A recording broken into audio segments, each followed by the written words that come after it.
நியூசிலாந்தில் 5.6 என்ற ரிக்டர் அளவில் இன்று நிலநடுக்கம் ஏற்பட்டது.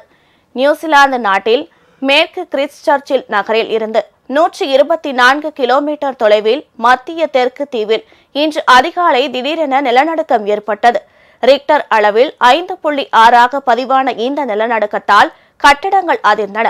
இதனால் மக்கள் வீடுகளை விட்டு வெளியேறி சாலைகளில் தஞ்சமடைந்தனர். இந்த நிலநடுக்கத்தால் யாருக்கும் எந்தவித பாதிப்பும் ஏற்படவில்லை என முதற்கட்ட தகவல் வெளியாகியுள்ளது.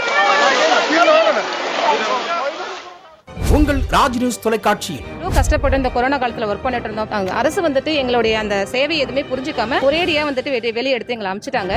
அரசு மதுபான கடையை அகற்றுமாறு நாங்கள் கேட்டுக்கொள்கின்றோம். அதனால பொதுமக்களும் பள்ளி குழந்தைகளும் சேர்ந்து போராட்டம் பண்ணிட்டு இருக்கோம். மழை கண்டு பெஞ்சா நாங்கள் தொழிலே பண்ண முடியல. இந்த தண்ணி இல்லாமல் இருந்தால் தான் எங்கள் விவசாய கொண்டுகார பொருளை எங்களால் நல்லபடியாக விற்று தர முடியும். அப்ரண்டிஸுக்குன்னு ஒதுக்கின கோட்டை அப்ரண்டிஸுக்கு கொடுங்க, அதுதான் எங்களோட கோரிக்கை. ஒரு செல்போன் கோபுரம் அமைக்கணும்னா அந்த சுற்றுவட்ட பாதையில் இருக்கிற அத்தனை குடும்பத்துக்கிட்டயா கன்சல் லெட்டர்னு ஒன்று வாங்கணும். திங்கள் முதல் வெள்ளி வரை தினந்தோறும் பிற்பகல் 2 மணிக்கு உங்கள் பகுதியில் உள்ள குறைகளை நேரலையில் தெரிவிக்கும் புகார் பெட்டி நிகழ்ச்சி.